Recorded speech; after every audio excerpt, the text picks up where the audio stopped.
Bon, bienvenue à tous ce matin. J'espère que il y en a qui ont bien profité du pont, je sais, parce que c'était un pont un peu exceptionnel, 4 jours. Mais merci Seigneur parce que on prend toujours du temps pour être réunis dans la présence de Dieu. On va prier ce matin. Amen. Est-ce que vous êtes réveillés là aujourd'hui? Ah, j'ai eu peur. Non, on est réveillés parce qu'en plus il fait beau, maintenant il fait chaud, comme le disait Carolina. Waouh, on est d'extrêmes, nous. Nous, on rigole pas. Soit on a le froid avec la couverture, soit on a chaud à plus pouvoir. Non, je plaisante. Mais merci Seigneur, en tout cas, pour ce beau soleil et cette belle journée. On va rendre grâce. Seigneur, Père éternel, je veux te remercier ce matin encore pour ta présence au milieu de nous. Nous te prions ce matin vraiment, Père, pour que tout ce qui va se faire, le message, Seigneur, la partie des kids, Père éternel, et toute la suite de cette réunion, Seigneur, puisse te glorifier. Seigneur Jésus, nous appliquons ton sang précieux sur notre vie. Et nous te prions ce matin que nos cœurs soient disposés, soient ouverts à recevoir ta parole, ton message, Seigneur. Que cette parole, Seigneur, puisse porter du fruit au centuple dans notre vie, Seigneur. Et que vraiment la semaine à venir, nous puissions aller encore plus loin avec toi. Parce que ta parole nous enseigne d'aller de victoire en victoire et de gloire en gloire, Seigneur. Seigneur, tu es notre invité d'honneur ce matin. Que ta présence descende au milieu de nous, que ton Esprit Saint soit sur nous, Seigneur, afin que nous puissions comprendre ta parole. C'est dans le nom de Jésus que nous t'avons prié. Amen. Et Amen. Gloire à Dieu. Et le titre du message de ce matin est « Retire la pierre ». Retire la pierre. Et on va lire dans Jean chapitre 11, versets 2 à 4. Jean chapitre 11, versets 2 à 4. Où il est dit: Marie était celle qui versa du parfum sur les pieds du Seigneur et qui les essuya avec ses cheveux. C'était son frère Lazare qui était malade. Les sœurs envoyèrent dire à Jésus: Seigneur, celui que tu aimes est malade.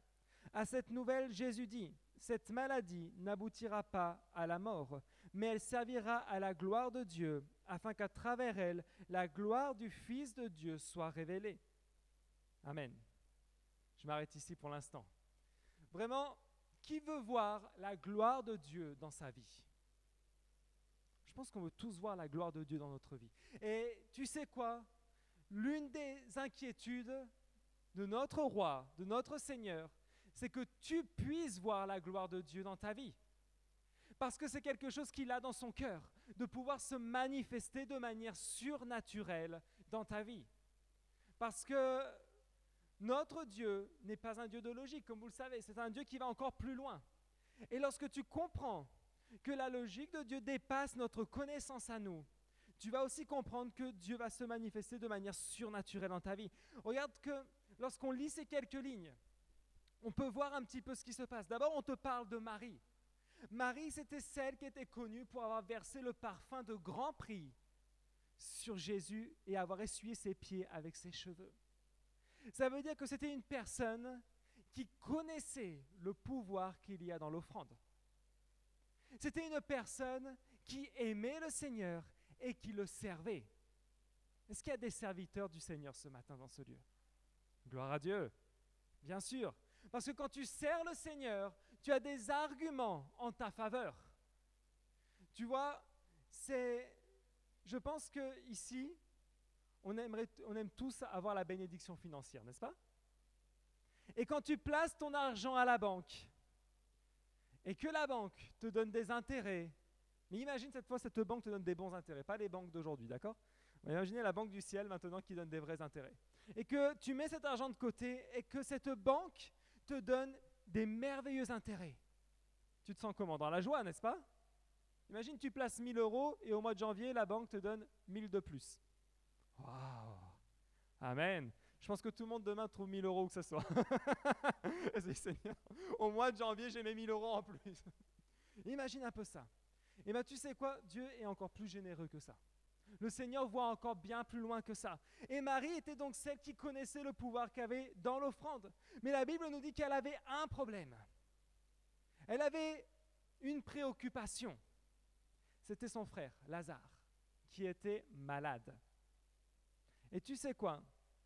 Ce qui me fait rire dans cette situation, c'est que une chose, tous savaient, c'est que s'ils s'approchaient de Jésus, il allait se passer quelque chose. Tu sais quoi? La maladie qu'il avait, Lazare, était grave, très grave. Et aucun médecin ne pouvait y faire quoi que ce soit.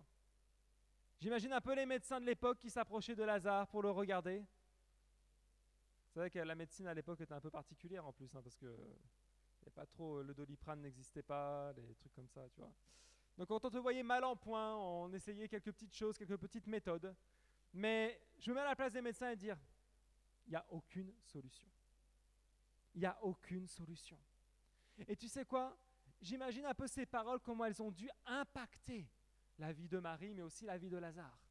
Combien de fois on n'entend pas autour de toi, de nous, dire, il n'y a aucune solution pour ta situation. Il n'y en a pas. Tu n'as pas de solution.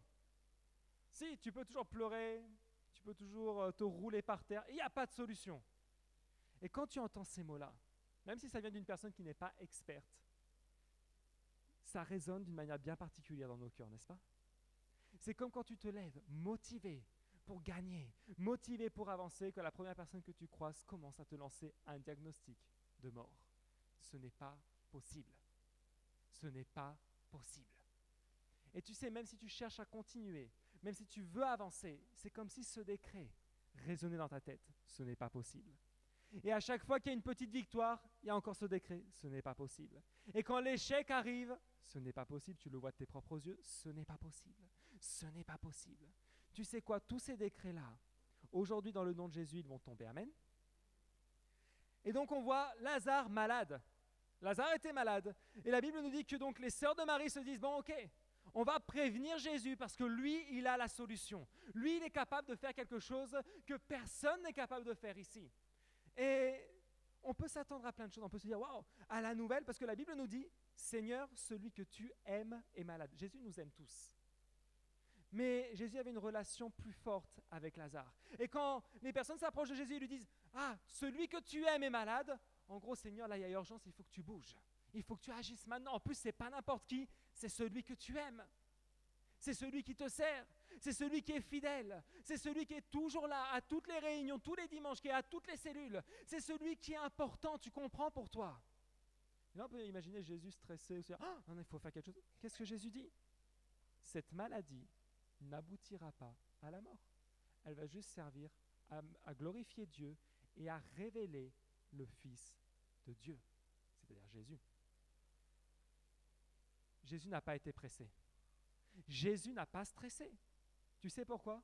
Parce que quand tu marches avec le Seigneur, ton Dieu a tout sous son contrôle. Amen. Et combien de fois on est là et des fois on a des situations un peu urgentes et on court dans la prière, on dit, Seigneur, c'est moi, ton enfant que tu aimes, celui qui va à la cellule, celui qui fait partie du G12, celui qui va à l'église tout le temps. J'ai un problème. Et là, Jésus te répond, t'inquiète pas, ce problème-là n'aboutira pas à la mort. Il servira à me glorifier. Mais combien de fois on est sourd à cette voix et on dit, Seigneur, s'il te plaît, agis vite, et on commence à paniquer.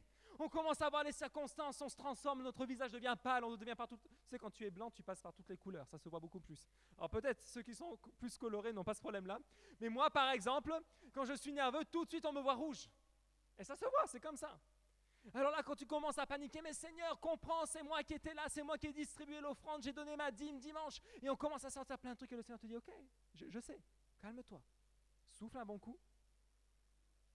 Et tu verras que ce problème sera pour me glorifier.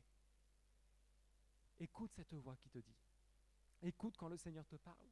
Parce que la situation de Lazare était grave. Oui, cette maladie devait le conduire à la mort. Mais Jésus lui-même avait décrété tout autre chose. Et le premier point que je veux te donner ce matin, c'est qu'il rachète le temps. Jésus rachète le temps. Et on va le voir au verset 6 du même chapitre, dans Jean 11, toujours au verset 6, où il est dit, quand il lui a appris que Lazare était malade, donc ça c'est Jésus, quand il lui a appris que Lazare était malade, il resta encore 2 jours à l'endroit où il était. Ah, imaginez un peu ça. Les sœurs, Marie, celle qui avait déversé toute son offrande, celle qui était fidèle, Lazare, celui qu'il aimait, courent tous vers Jésus, dire il y a un problème avec Lazare, il faut que tu agisses. Et la Bible nous dit quand il a appris qu'il était malade, il est resté encore 2 jours à l'endroit où il était. Ça montre beaucoup. Ça montre que pour le Seigneur, le temps n'est qu'un détail. Dis à ton voisin, pour Jésus, le temps n'est qu'un détail.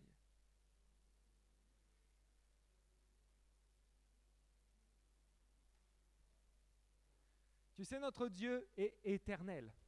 Et être éternel, ça signifie vivre en dehors du temps. Ça veut dire qu'il ne prend pas une ride. Alléluia. Est-ce que tu as envie d'être éternel aussi? Ça veut dire qu'il n'a pas besoin de crème anti-rides pour ceux qui paniquent parce qu'ils commencent à avoir les pattes doigts sur le côté des yeux et tout ça, qui se disent « Aïe Seigneur, mon Dieu, s'il te plaît ». Ceux qui n'arrivent même plus à sourire et qui se tiennent comme ça pour ne plus marquer leur visage. Non, t'inquiète pas. Notre Dieu est éternel et le temps pour lui n'est en aucun cas une impossibilité. Pour nous, le temps paraît la fin de toute chose. On a l'impression que si on ne fait pas les choses dans tel timing, ça ne va pas se faire. Mais ce qui me fait rire avec le Seigneur, c'est que lui, il ne s'inquiète même pas de ça. Le plus gros problème d'aujourd'hui, c'est qu'on court tous après le temps. Quand tu es au travail, tu dois être à l'heure. Qui arrive à l'heure au travail? Alléluia. Qui arrive à l'heure à l'église? Ah! Pourtant, notre Dieu est plus important que le travail, mais il faut être à l'heure aux deux. Hein. Mais regardez ça. Le temps pour le Seigneur n'est en aucun cas un problème. Ça ne veut pas dire que tu vas arriver après le culte, parce qu'une fois que tu arrives à l'amen, ça ne sert plus à rien. Mais ça veut dire une chose. Ça veut dire que ton miracle, ton besoin va arriver, Dieu va répondre à tout ça au bon moment, dans le bon timing, dans le bon rythme. Le Seigneur n'a aucun souci avec ça. Jésus n'était pas inquiet. Vous savez pourquoi? Parce que Jésus savait une chose, c'est que Lazare n'allait pas mourir. Lazare, son histoire n'allait pas se finir ici sur terre. Il avait encore quelque chose à accomplir. Et ce problème-là, cette difficulté, cette circonstance qu'il traversait, n'allait surtout pas conduire à la mort. Bien au contraire, ça allait être un grand miracle. Comme je disais même la semaine dernière, tu veux des miracles, eh bien, il faut avoir des difficultés, ou il faut avoir des besoins. Tu veux être guéri, bon, la guérison vient après la maladie, n'est-ce pas? Donc, c'est des choses qui sont normales. C'est des choses qu'on doit tous passer. Mais ne t'inquiète pas, Dieu rachète le temps. Et on va continuer à lire un peu plus loin. Toujours Jean 11, mais au verset 11 à 14, où il est dit: après ces paroles, il leur dit: notre ami Lazare s'est endormi, mais je vais aller le réveiller. Les disciples lui dirent: Seigneur, s'il s'est endormi, il sera guéri. En fait, Jésus avait parlé de la mort de Lazare, mais ils crurent qu'il parlait de l'assoupissement du sommeil. Jésus leur dit alors ouvertement: Lazare est mort. Regardez que ce qui est marrant avec Jésus, c'est ça. C'est qu'il dit à ses disciples: il s'est endormi. Cool, il s'est endormi. Et les disciples prennent au mot: oh, s'il fait un petit somme, c'est cool, t'inquiète pas, t'as le temps d'arriver, il sera guéri, tout va bien se passer. Parce que les disciples étaient habitués à voir Jésus agir. Pour les disciples, ce n'était pas surprenant de voir Jésus guérir quelqu'un de malade. Donc quand Jésus leur dit: il est endormi, il n'y a aucun problème. Pour les disciples, c'était OK, il fait un petit somme, c'est cool, comme ça nous laisse le temps d'arriver tranquillement, ça va bien se passer.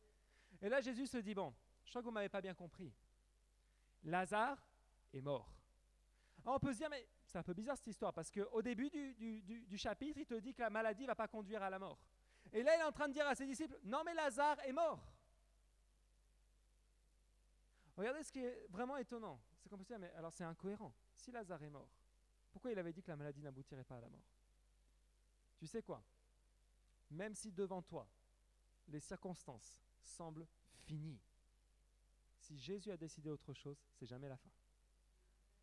C'est jamais la fin. Regarde combien de fois on est face à des situations où on se dit stop. Là, ça marque un point final. Là, c'est fini. Mais quand Jésus dit c'est pour ma gloire, même la mort n'est pas une limite.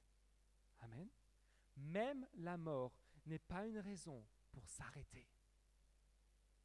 C'est ça vivre avec Jésus. C'est ça vivre dans le surnaturel. Tu sais, pour Jésus, le fait que Lazare soit physiquement mort, c'était effectivement comme s'il dormait. Pour Jésus, il n'a pas de problème. Parce qu'il est en relation directe avec le royaume de Dieu. Parce que Jésus a toute autorité. Et même ce problème-là n'était rien. Parce qu'il savait très bien qu'il suffisait de demander une seule chose pour que le miracle s'opère. Mais les disciples avaient besoin de croire. Les disciples avaient besoin de confesser. Et regardez, c'est marrant parce que dès que Jésus dit « il s'est endormi », les disciples tout de suite ont dit « ah, s'il dort, il sera guéri ». Ils ont lancé la confession. Parce que si Jésus arrivait dès le départ et leur disait « non, mais Lazare, c'est fini, il vient de mourir ». Là, les disciples, qu'est-ce qu'ils auraient dit ? « Oh, Seigneur, c'est trop tard.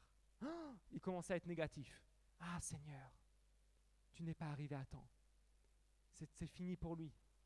C'est trop tard. C'est trop tard. » Jésus savait comment réactiver la foi. Et ça, c'est mon deuxième point. On va apprendre à réactiver notre foi ce matin. Amen. On va la réactiver parce qu'on ne va pas se laisser avoir par le mensonge de l'ennemi. Vraiment, si Jésus se serait approché de ses disciples et s'il avait dit « Lazare est mort », c'est sûr et certain que leur bouche n'aurait pas confessé le miracle. Parce que l'être humain a trop tendance à se fier à ce qu'il voit. Alors que si on est né de nouveau, on est des êtres spirituels et notre foi doit nous pousser à déclarer ce qui n'y est pas encore en face de nous. Donc Jésus a utilisé une stratégie. Il a dit non, il s'est endormi. Ça a fait quoi? Que les disciples se sont dit, waouh, il y a encore une possibilité, il sera guéri. Et là Jésus leur dit non, en fait il est mort. Mais il sera guéri.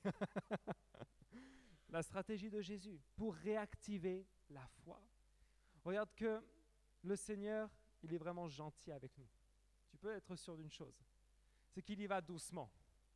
C'est qu'il ne veut pas non plus te faire de bêtises. Le Seigneur va toujours, tu sais la Bible nous le dit, tu ne seras pas tenté au-delà de tes forces. Amen. Est-ce que tu te rends compte de ça? Ça veut dire que n'importe quelle tentation qui vient devant toi, tu as toujours le choix. Et tu as toujours la possibilité de tourner le dos ou de foncer tête baissée. Et souviens-toi, être tenté ne signifie pas pécher. Ce n'est pas la même chose. Quand la tentation vient frapper à ta porte, tu as deux solutions. Souvenez-vous, Joseph, un jeune qui a été vendu par ses frères pour être esclave. Et il a été vendu, c'était comme ça. Et il arrive, le Seigneur lui fait trouver grâce aux yeux de Potiphar. Il arrive dans la maison de Potiphar. Mais Potiphar, il avait une femme qui, a priori, n'appréciait pas les longs voyages de son mari et cherchait de quoi passer son temps. Et souvenez-vous, sûrement le mari, Potiphar, certes c'était un guerrier, c'était un chef, mais il ne devait plus être si jeune que ça. Il ne devait plus être tout jeune, peut-être qu'il n'était plus aussi beau qu'avant. Et sa femme cherchait un petit jeune, l'esclave, Joseph. Et la Bible nous dit que cette femme-là, tout le temps, tous les jours, disait à Joseph, couche avec moi. Allez, mon mari n'en saura rien. Alors au début, Joseph, bien sûr, non, on n'écoute pas. Non, je ne céderai pas à la tentation parce que je sais que ça c'est la tentation. Je sais que là, parce que derrière tout ça, il y avait quoi? Derrière accepter ça, il y avait sûrement de l'argent, du pouvoir, parce que Potiphar était un homme important. Et si Joseph acceptait le péché, la dame là, allait sûrement l'utiliser beaucoup. Mais le jour où elle n'en veut plus, il se serait fait tuer sûrement par Potiphar. Le jour où elle lui aurait dit, mais ton petit esclave là, il y a un autre qui l'a vu avec ta femme et c'est pas très correct. Hein. Imaginez ça. Et Joseph a tenu bon. Et à un moment donné, la Bible nous dit que cette femme-là a saisi Joseph et lui a dit, maintenant tu couches avec moi. Et Joseph, qu'est-ce qu'il a fait? Deux solutions. Soit je cède à la pression, soit je prends mes jambes à mon cou. Et c'est ce qu'il a fait. Il a pris ses deux bonnes jambes, jeunes, et il est parti en courant, loin de la tentation. Il n'a pas péché. La tentation était là, mais il n'a pas cédé. Il n'a pas péché. Il s'est maintenu ferme et fidèle. Donc ta tentation, l'épreuve que tu vis, tu sais, ce n'est pas un souci. La Bible nous dit vraiment que ce n'est pas au-delà de tes forces. Tu as toujours deux solutions. Soit tu cèdes bêtement et tu te dis « Ah, personne n'en saura rien ». Tu sais, quand tu dis « personne n'en saura rien », souviens-toi toujours qu'il y a les deux grands yeux de notre cher Dieu qui te regardent où que tu sois. Toujours. Si tu crois que tu es espionné par ton téléphone portable ou par les webcams de tes ordinateurs, tu n'as pas vu les yeux du Seigneur. Même là où il n'y a pas de caméra, il te regarde. Eh oui, lui, il a les yeux bien sur toi. Crois une chose, celui qui a créé l'œil est capable de voir bien mieux que nous. Amen. Donc c'est une chose qui est certaine, Dieu ne se trompe pas. Et on va continuer à lire notre partie avec Lazare, dans toujours Jean 11, mais au verset 17, où il est dit à son arrivée, donc à l'arrivée de Jésus, à son arrivée, Jésus trouva que Lazare était depuis 4 jours déjà dans le tombeau. Où est-ce qu'il était, Lazare? Dans le tombeau. En gros, on peut se dire, Seigneur, tu es arrivé trop tard. Pourtant, il a tout fait, hein. Il l'a su quelques jours avant, parce que forcément, à cette époque-là, il n'y avait pas de voiture. À cette époque-là, on ne pouvait pas se déplacer très vite. Donc, il fallait quand même du temps pour arriver au lieu où était Lazare. Donc, le message arrive. Lazare était déjà malade. Le temps que le message arrive jusqu'à Jésus, Jésus prend connaissance du message. La Bible nous dit, non, je reste 2 jours de plus, parce que je dois finir ce que je dois faire. Lazare, entre-temps, meurt. Mais Jésus réactive la foi de ses disciples, et lorsqu'il arrive sur place, il se rencontre avec le tombeau de Lazare depuis 4 jours. Et on peut se dire, waouh, non, c'est trop tard. Tu es arrivé, tu as manqué le coche. Tu es arrivé trop tard, Seigneur. Maintenant, ce n'est pas possible. Tu sais qu'on est dans la série de ce mois-ci, c'est la série Miracle, n'est-ce pas? Amen. Et la série Miracle veut dire que tu peux avoir ton miracle, même si le mois est déjà bien avancé. Amen. Tu te souviens de la fiche de tes rêves que tu as sûrement fait en début d'année? C'est ta fiche de rêve, tu peux te dire, waouh, j'ai pris pas mal de retard. Quand je la regarde, la seule chose que je me suis acheté, c'est mon micro-ondes. Le reste, c'est tellement loin. La cellule que je voulais, pour l'instant je prêche à des peluches. Et là tu commences à dire, si je fais le bilan tout de suite, ouh là là. Mon mari qui était si bien, il a commencé à je ne sais pas quoi faire. Et là on commence à faire le bilan et on se dit, non, celui-là. La personne avec qui je voulais me marier a commencé à prendre du ventre. Et moi, j'avais mis le mannequin avec les abdos sur la fiche des rêves. Tu sais quoi? Même le Seigneur peut faire apparaître des abdos au milieu de tout ça. Rien n'est impossible. Il n'est pas trop tard. Il n'est pas trop tard. Le Seigneur ne se trompe pas.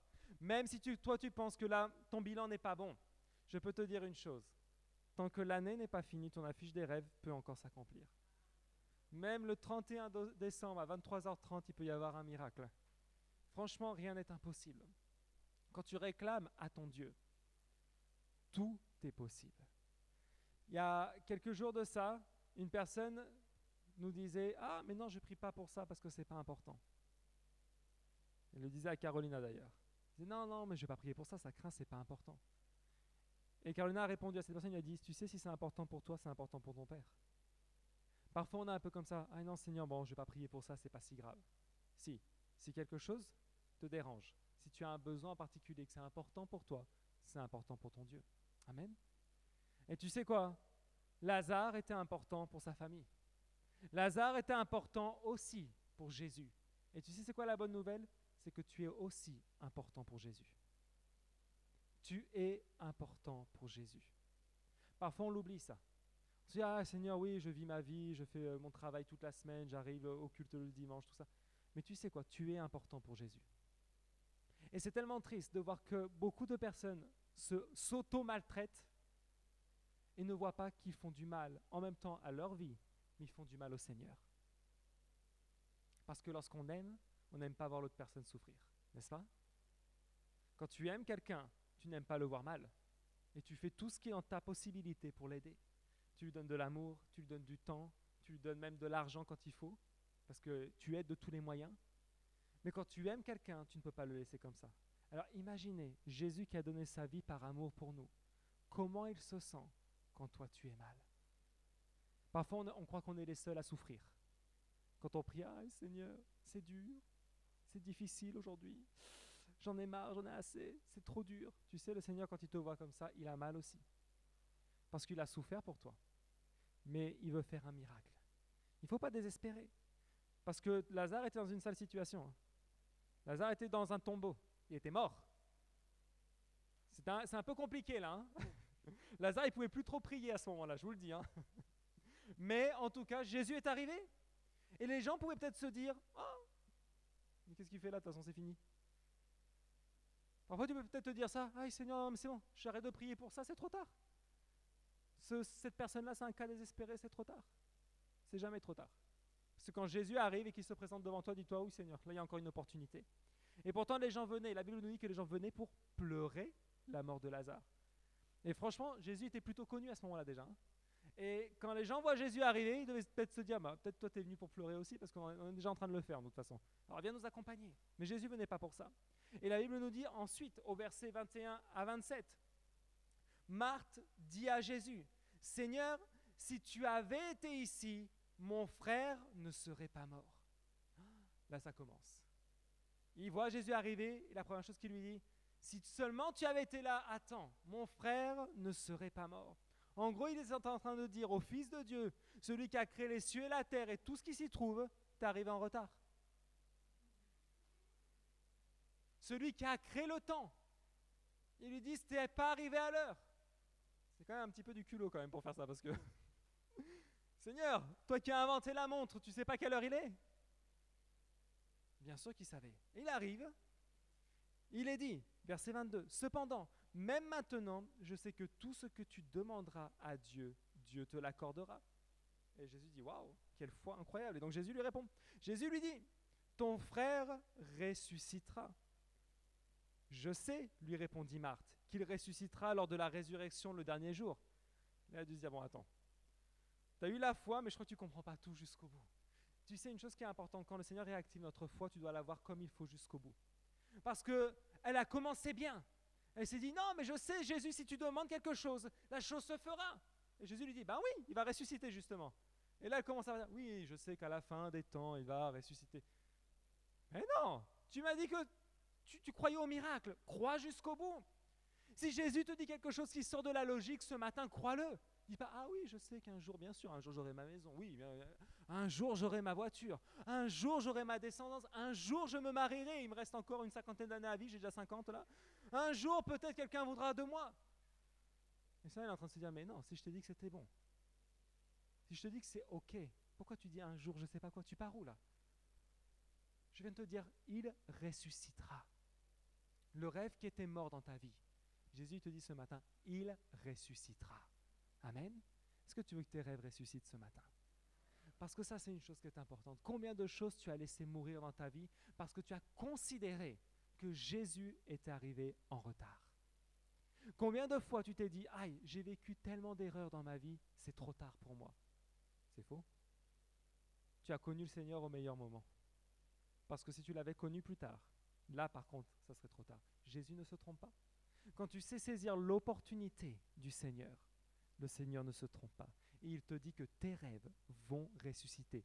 Pas demain, mais aujourd'hui. Amen. Gloire à Dieu. Et donc il lui dit, à la résurrection des derniers jours, ok, Jésus lui dit, c'est moi qui suis la résurrection et la vie. En gros, il est en train de lui dire, arrête de planer, c'est pas la fin des temps, c'est maintenant parce que la vie est arrivée dans ce lieu. Lorsque tu acceptes Jésus dans ton cœur, il est la résurrection et la vie. Amen. Donc s'il est la résurrection et la vie, ce qui est mort reprend vie. Et en plus, si tu te sentais complètement mort, là pour le coup, tu as vraiment la vie. Amen. Il ne se trompe pas. Le péché conduit à la mort. Mais lorsque tu marches avec Jésus, ton péché est pardonné et tu as la vie. Et la vie en abondance. Amen.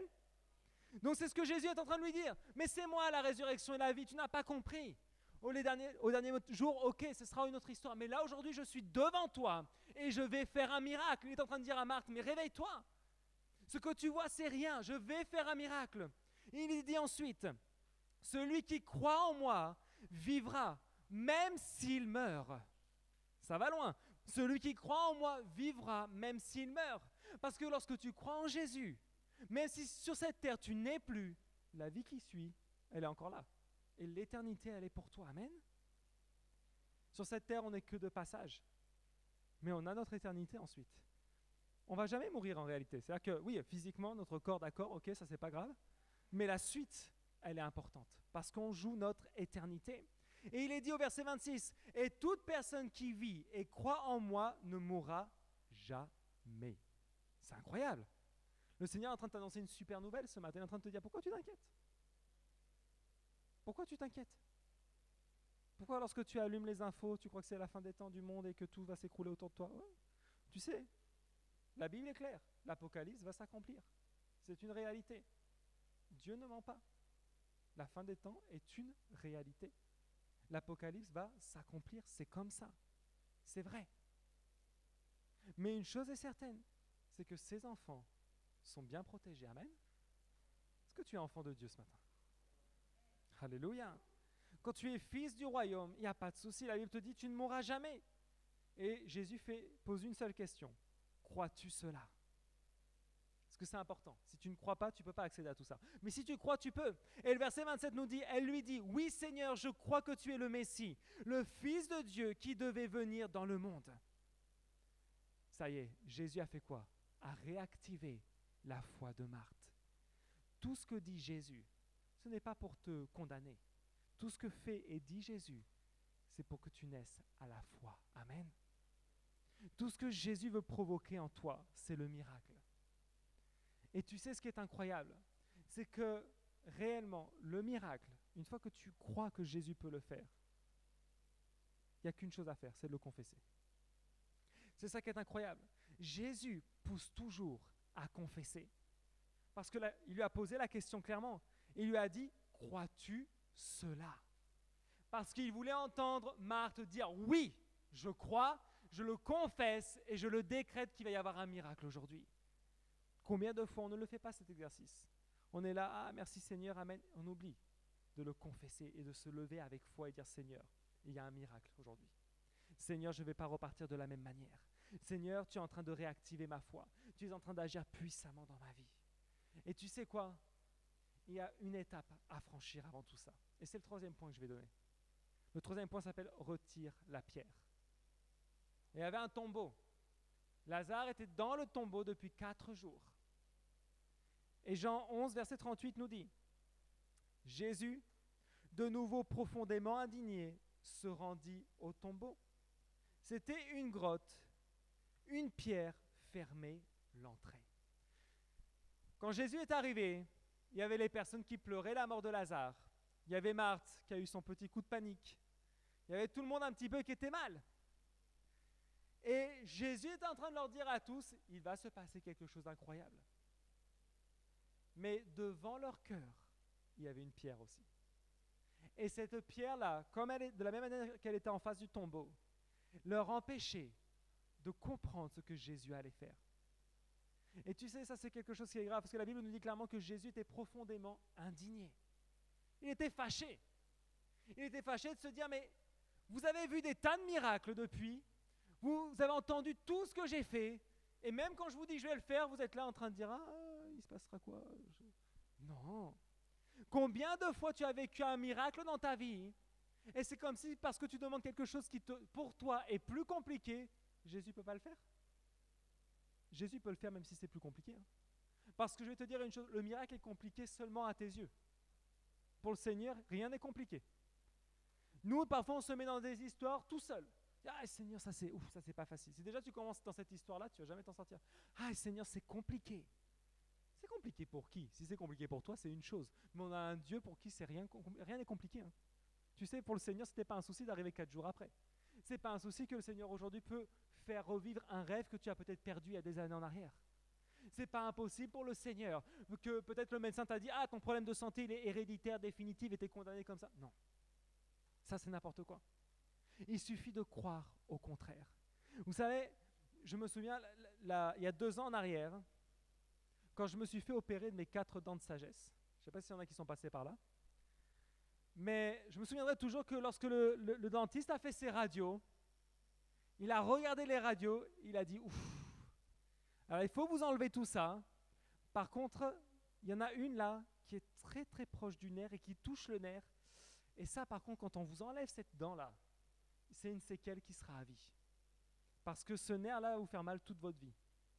Quelle joie quand on t'annonce ça déjà, tu te dis ah. Et quand elle m'a dit ça, j'ai dit non, mais ça va très bien se passer. Dans ma tête, j'étais en train d'annuler. Je dis Seigneur, j'annule ces paroles au nom de Jésus. Amen, amen. Et je suis allé voir le fameux spécialiste qui allait m'opérer. Et quand il a vu les radios, ouh, non, mais là, avec le nerf à côté, je vous dis honnêtement, il commençait pareil. Ah, vous allez avoir des douleurs là, sans arrêt et tout ça au niveau de la bouche et tout. Je dis ouais, bon, si tu veux. De toute façon, il faut faire l'opération, fais ce que tu as à faire. Et même au moment de me mettre l'anesthésie générale sur le truc, la dame qui était l'assistante du chirurgien regarde les radios et dit « Ouh, ça va faire mal ça !»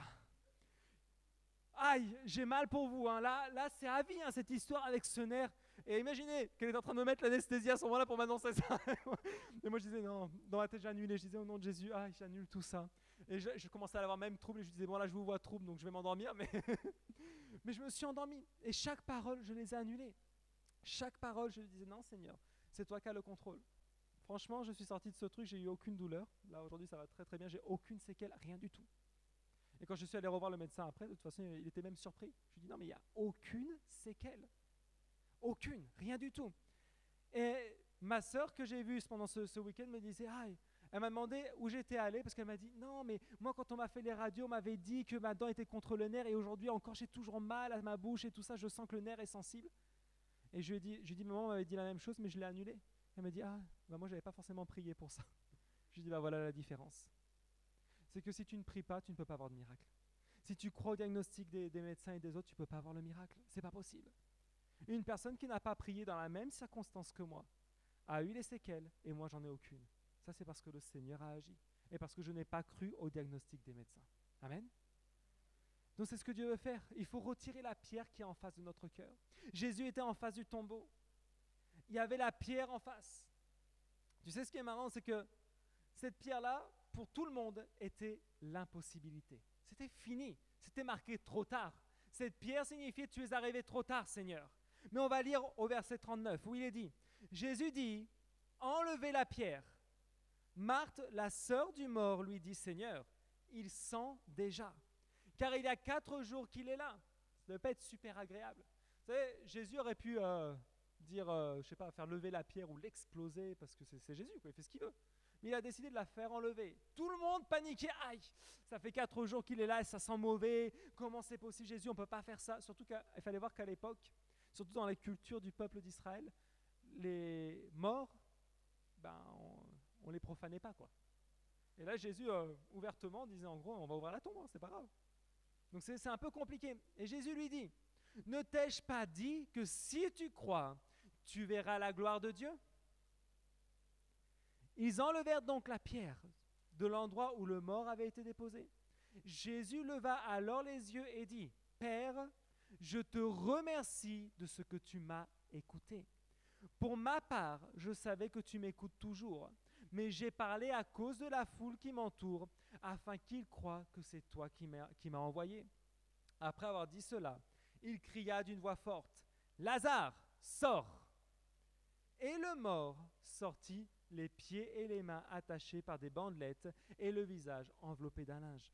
Jésus leur dit, détachez-le et laissez-le s'en aller. Amen. Waouh! Vous imaginez ça un peu, cette situation? Il retire la pierre. Et Jésus dit quoi? Il ne fait pas une prière d'une demi-heure. La seule chose qu'il dit, Père, je te remercie parce que tu m'as écouté. Et il ajoute, je sais que tu m'écoutes toujours. Mais ces gens-là, ils ont un peu de mal. Ces gens-là n'ont toujours pas compris que lorsqu'ils demandent quelque chose, tu les écoutes aussi. Donc afin qu'ils comprennent encore un petit peu mieux, Seigneur, je dois faire tout ce spectacle. Parce qu'ils n'ont toujours pas saisi que lorsqu'ils prient dans leur chambre, lorsqu'ils se mettent à genoux, tu écoutes. Mais comme ils n'ont pas compris, je vais devoir faire le show là. Donc, Merci Seigneur déjà pour le miracle que tu as déjà fait, parce qu'il avait déjà compris, Jésus, que le miracle était opéré. Et la seule chose qu'il a fait, Lazare, sors! Et Lazare, avec ses bandelettes, s'amuse à sortir. Et j'imagine la tête des gens qui devaient se dire, waouh! Et le mort, comme dit la Bible, venait de ressusciter devant tout le monde. Le miracle venait de s'accomplir. Tu sais, le Seigneur veut faire la même chose dans notre vie. Mais il est en train de te dire, ta prière, je l'ai entendue. Donc arrête de stresser. Crois que c'est fait. Et remercie déjà le Seigneur pour le miracle qu'il a accompli. Prends autorité et décrète ton miracle parce qu'il est déjà là de toute façon. Amen. Regardez que c'est une chose qui est importante. Parce que la Bible nous enseigne que Jésus est venu nous donner la vie et la vie en abondance. Mais tellement de fois, on ne croit pas. On doute. Et quand tu doutes, ton miracle s'envole bien loin de toi. Ton miracle ne peut pas s'accomplir. C'est impossible que tu dises, oui Seigneur, je crois, et 2 heures après, tu ne crois plus en rien du tout. Ce n'est pas possible d'agir de la sorte. Soit tu crois, soit tu ne crois pas. Mais réellement, si tu veux que ton miracle s'accomplisse, cette pierre qui a devant tes pensées, cette pierre qui a devant ton cœur, qui a devant ta vie, doit être ôtée. Mais aujourd'hui, parce que cette pierre t'empêche de voir ce que Jésus a envie de faire pour toi. C'était le problème. La pierre, il fallait l'ôter. Parce que cette pierre devant ce tombeau, ça signifiait l'impossibilité. Aujourd'hui, quelle impossibilité tu es en train de traverser? Est-ce que c'est une impossibilité financière? Est-ce que c'est une impossibilité physique? Est-ce que c'est une impossibilité spirituelle? Tu te dis, je ne peux pas, je n'arriverai pas, je ne sais pas. Le Seigneur va enlever cette pierre aujourd'hui. Mais le Seigneur ne va pas enlever cette pierre tout seul. Jésus aurait pu quitter la pierre avec seulement en disant, explose, et ciao, la pierre aurait explosé. Mais Jésus a fait intervenir les personnes. Pourquoi? Parce que la pierre qui est devant ton cœur, le Seigneur n'est pas un dictateur. Si tu ne fais pas l'effort de l'ôter toi-même, il ne va pas aller lui forcer les choses. Et le problème est là. Si tu veux voir un miracle, tu dois ôter la pierre qui est devant ton cœur. Cette pierre qui s'appelle incrédulité. Amen. L'incrédulité aujourd'hui t'empêche de visualiser ton miracle. L'incrédulité te fait faire comme on fait tous les autres, de voir Jésus, de paniquer à la moindre chose qu'il faisait, parce qu'il se disait mais il va toucher un mort. Souvenez-vous que de toucher un mort c'était impur, on était impur jusqu'au soir. Mais dans tout ça Jésus ne voyait pas la mort, il voyait la vie. Dans tout ça Jésus il voyait la bénédiction. Et tu sais quoi? Dans ton problème, Jésus aujourd'hui voit la bénédiction. Dans ta famille, Jésus ne voit pas un problème, il voit la bénédiction. Dans tout ce que tu fais, Jésus ne voit pas un problème, il voit la bénédiction. Mais le problème en réalité, c'est la pierre que tu laisses devant ton cœur. Et ce matin, on va prier pour que cette pierre soit ôtée une bonne fois pour toutes. Amen. Parce que je peux te garantir une chose, une fois que Lazare est sorti, ils n'ont pas refermé la pierre sur son nez. Ah, j'ai peur. Ils ont refermé derrière. Non, Lazare est sorti. Et il lui a dit quoi? Laissez-le s'en aller, détachez-le, et c'est fait. La pierre ne revient plus devant, c'est fini. Et vous savez, je suis sûr que ces gens-là, leur vie n'a plus jamais été la même face à ce miracle. Pour eux, il n'y avait plus de limite. Pour eux, rien n'était impossible. On parle de Jésus qui ressuscitait les morts et qui même lui est ressuscité. Amen. Jésus, il est vraiment trop fort, tu peux le croire. Parce que rien n'est impossible quand tu crois. Gloire à Dieu. On va se lever ce matin et on va prier. On va prier vraiment pour que si tu avais une pierre devant ton cœur, on puisse la ôter. Alléluia. Et on va vraiment prier pour ce miracle. Seigneur Père éternel, je veux te rendre grâce ce matin pour ta présence au milieu de nous. Je veux te prier vraiment, Seigneur, parce que je sais qu'aujourd'hui, tu as envie de retirer toutes les pierres qui nous empêchaient de croire en ce que tu pouvais faire dans notre vie, Seigneur. Ce matin, Seigneur Jésus, nous avons appris que le temps n'était qu'un détail pour toi, qu'il n'y avait pas de limite. ni dans la santé, ni physique, ni dans les finances, ni dans aucun domaine de notre vie. Seigneur, ce matin, nous venons devant ta présence et nous réclamons, Seigneur, qu'une goutte de ton sang vienne toucher notre vie. Ce matin, là où tu es, réclame qu'une goutte du sang de Jésus touche ton être et que la pierre qu'il y avait devant ton cœur soit ôtée aujourd'hui dans le nom de Jésus. Tu sais, le doute n'apporte rien de bon.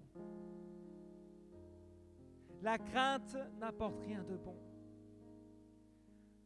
Le premier jour où tu as prié pour ton miracle, Dieu lui-même a entendu. Et tu sais quoi? Maintenant que cette pierre est retirée de devant ton cœur, j'aimerais que là où tu es, tu commences à prier, à réclamer au Seigneur qu'il rallume ces rêves qui étaient morts. Parce que tu pensais que Jésus était arrivé trop tard. Parce que tu pensais que Jésus t'avait oublié. Mais ce matin, il est au milieu de nous. Et tu peux commencer à prier en disant, Seigneur, vraiment, je veux réactiver mes rêves. Je ne sais pas quel est ton rêve. Je ne sais pas quelles sont tes attentes. Mais aujourd'hui, la Bible nous dit que si tu crois, tu verras la gloire de Dieu. Si tu crois ce matin, tu verras la gloire de Dieu.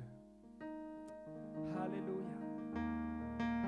Prie pour un de tes rêves, prie pour un de tes miracles. Parce que ce matin, c'est un temps de miracle. Ce matin, le Seigneur va ressusciter ceux qui étaient morts dans ta vie, dans le nom de Jésus. Alléluia.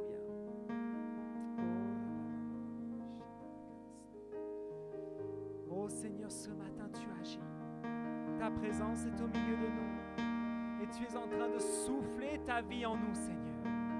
Aujourd'hui, tu réactives nos rêves. Aujourd'hui, tu réactives notre foi, Seigneur. Et tout ce qui était mort depuis longtemps, ce matin, ressuscite au nom de Jésus. Seigneur, tu ne nous as pas oubliés au milieu de l'épreuve.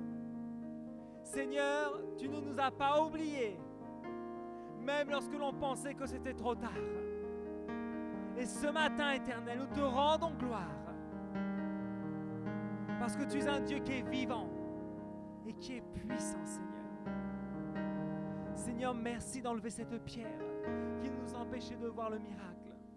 Parce qu'aujourd'hui, tu viens de redonner la vie à tout ce qui était mort en nous dans le nom de Jésus-Christ. Seigneur, ce matin également, on va prier pour les familles et surtout pour les mamans. Parce que même si ta maman n'est peut-être pas là physiquement, pour cette fête des mères, j'aimerais qu'on prenne un temps de prière pour toutes les mamans. Et si tu as vers toi ta maman physique, tu peux la prendre avec toi. Mais si tu as vers toi même ta maman spirituelle, tu peux te mettre avec elle et qu'on puisse prier tous ensemble. Parce que c'est vraiment important qu'ensemble nous puissions tous prier. Alléluia. Tu sais vraiment, le Seigneur nous offre un cadeau parce que les mamans sont des cadeaux précieux. Les mamans sont celles qui s'inquiètent pour nous, sont celles qui prennent soin de nous. Et aujourd'hui, Seigneur, nous voulons te rendre gloire, Père. Seigneur, ce matin, là où nous sommes, nous appliquons le sang précieux de Jésus sur chaque maman dans ce lieu. Que ce soit une maman spirituelle, si c'est ta leader, va vers ta leader. Si c'est ta pasteur, va vers ta pasteur. Mais qu'on puisse vraiment avoir un temps spécial ce matin, où on puisse prier les uns pour les autres. Seigneur, vraiment, j'applique ton précieux sang, Jésus, sur la vie de chaque maman dans ce lieu, Seigneur. Je sais que tu vas bénir leur vie. Tu vas permettre que ces mamans soient renouvelées dans leur force, soient renouvelées dans leur vie, Seigneur. Vraiment, je te rends grâce, Père éternel, pour les mamans que tu as données, parce que c'est un cœur rempli d'amour que tu as mis à nos côtés, Seigneur. Seigneur, nous voulons bénir les mamans. Nous voulons, Seigneur, voir leur gloire, Seigneur, ta gloire sur leur vie, Seigneur. Que tu puisses rayonner sur leur vie, Seigneur. Et que, Père, toujours, elles puissent être là pour nous accompagner, pour nous guider. Que, Seigneur, vraiment, tu fasses de ces mamans des exemples dans ton royaume, Seigneur. Nous voulons les bénir ce matin. Et nous décrétons que ton souffle, Seigneur, est sur eux. Ton souffle de vie, Seigneur. Et que tout, Seigneur, tout ce qui les empêchait peut-être de se sentir bien aujourd'hui est ôté dans le nom de Jésus. Et nous bénissons leur vie ce matin. Merci, Seigneur, aussi pour les futures mamans. Parce qu'il y a des futures mamans dans ce lieu. Nous les bénissons, Seigneur, parce que tu leur donnes sagesse et onction pour élever une nouvelle génération, Seigneur. Seigneur, nous voulons vraiment bénir les mamans dans ce lieu. C'est dans le nom de Jésus que nous avons prié, Père. Amen. Et Amen. Est-ce qu'on peut applaudir le Seigneur ce matin?